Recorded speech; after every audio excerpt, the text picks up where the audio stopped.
Hey everybody, Joe, Passion Unchained. I was just looking at the waveform, making sure that the audio was not clipping, and it is not. I hope it's not echoing, but it's definitely not clipping. So, I'm going to talk about today, it's funny because I gave some advice recently on this channel about how you should not settle for the first girl that is nice to you. And I'm having to listen to my own advice, and I'm listening to it, but it's interesting because giving advice to somebody else, I have two friends who, to different degrees, fell for the first girl that was nice to them. One of them in particular, it's more nuanced because she is a quality girl and he does have good boundaries, but still, I think he fell for her a little bit too soon. Not that the relationship isn't working out, thankfully it seems like it is, but it was a risk. It was a big risk, and I don't think I don't think it was a good decision on his part to lock it in with that girl so soon. The other friend, I think I haven't. We don't talk about as much as me and the first friend, but I believe he is still playing the field a little bit, and he's not settling for this one girl. So I'm not entirely sure, but I gave him the advice, and I think he followed it. I'm not entirely sure. He does watch my channel, so.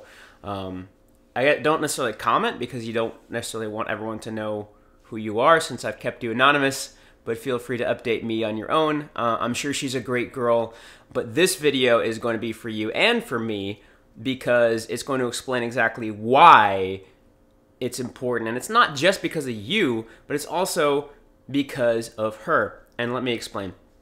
I started seeing this girl that I'm really excited about. She's probably watching this.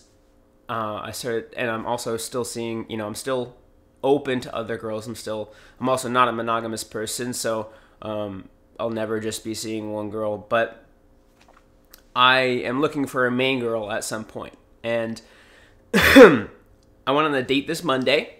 It was awesome. We went to Zilker, and I got some ice cream. We walked around, went back to my place, had a bunch of awesome sex, and just cuddled for the whole time, and actually she slept over, stayed the night.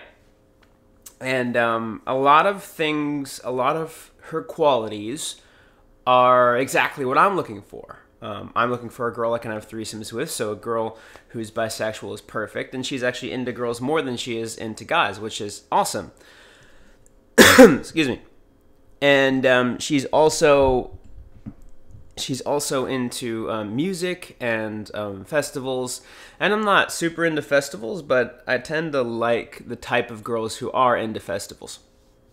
They're fun, they're exciting, they're open-minded, and they just like to have fun.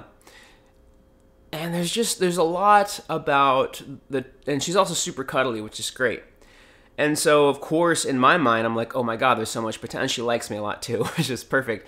But there's a lot of potential.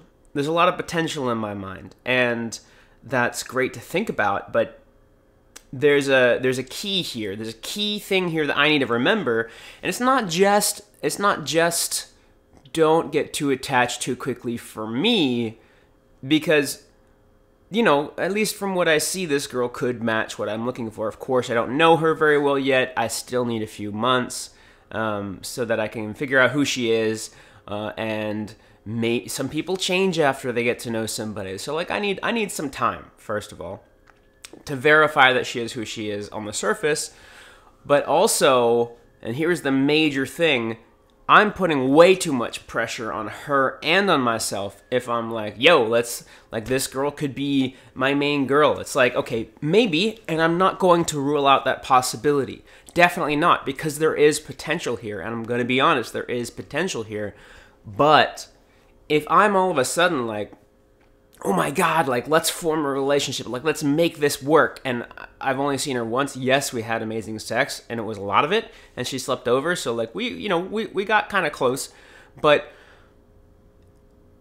I'm being an asshole to her. I'm not even being an asshole to me. I am being an asshole to me, but I'm also being an asshole to her because I'm like, yo, you're gonna be my main girl. It's like, that's a lot of fucking pressure. That's a lot of pressure, and it's a dick move for yourself and for her. You wouldn't go up to a girl and be like, hey girl, you're gonna be You're gonna fill my emotional and sexual needs, right? It's like, whoa, hold on a second. Let's go on a date. Let's get to know each other for a few months. Let's figure this out and spend some time with each other first, and have an awesome time while we do so. So a better plan of action is like, well, let me keep my mind open. Let me, be evaluating her in my mind as we hang out, and let me just shoot for having an awesome time. Because if I go out to a friend, right?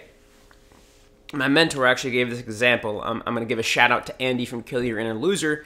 His YouTube channel is Kill Your Inner Loser, and his website is killyourinnerloser.com. So, go check his shit out. But he gave this specific example. It's like, you don't go up to a dude that you think is really cool. Like, you hang out with him once, and then all of a sudden you're like, we're gonna be best friends, and my kids are gonna go camping with his kids, and we're just gonna be best friends to the end. It's gonna be so fucking awesome. It's like, whoa, bro.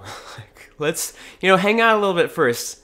Just go, hang out. You haven't even gone on a camping trip yet. You just grabbed coffee with this guy you just met. Even if you did go on a camping trip, that's a bit much for you to be like, yo, let's be best friends, and you'll be the best man at my wedding. It's like, hold on a second. Let's just pump the brakes a little bit. And I like mentioning this analogy because we don't have as much, hold on a second. We don't have as much emotion tied up into friendship, at least as men. I don't have as much as emotion tied up into friendship and expectations on friendship as I do in romantic and sexual relationships. And it's easy in romantic and sexual relationships to be like, you know what, you're going to meet my needs, or this is going to be an amazing, ongoing, long-term thing. It's like, well, okay, hold on, let's just pump the brakes a little bit. Using the friend analogy helps see how ridiculous that is. Yeah, sure, maybe if me and this girl keep seeing each other this way for 3, 4, 5, 6 months, 7 months, 8 months, I could be like, yo, you're my main girl, let's do this. If things work out well. But the thing is, who knows, maybe in a month, a different side of her will come out. And if I, right now, is like, you're my main girl, I'm investing a lot of emotional energy into you, that big part of herself comes out, I'll either have to sacrifice my own self-respect and continue the relationship with her, or I would have to throw away all this emotional buildup that I had made with this girl. And that would be very silly to do, and not good for myself or for her. I'd be being an asshole because I'd be creating something and then blowing it up.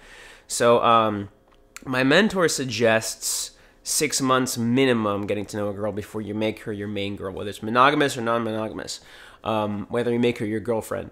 And I'm not sure my suggestion. I would say 6 months is probably a safe suggestion. I might say 4 or 5 is probably enough if you're experienced. I'm not sure about that, to be quite honest, though. But yeah, so while I'm really excited about this situation, it's important for me to pump the brakes and to be like, yo, let's have awesome time together and evaluate each other, and then over time see if this makes sense for us to be main guy/girl duo. So I hope that me sharing my experience helped you out, and I know that with my friends who I gave this advice to, I think this will help you appreciate my advice more because I'm following it right now. Yeah, sure, it's not exactly the same. I guess for one of them in particular, it is the same since he only met up with her a couple times so far, and he's the one that messaged me. And I'm keeping him anonymous so nobody knows who he is. But he's the one that messaged me, she's my girlfriend for now. I think he pulled back on that a little bit, and I'm not sure. But that's the situation this is closest to. And for you, I hope that this helps you hear my advice more, with me explaining it more deeply and me showing you that I'm following it.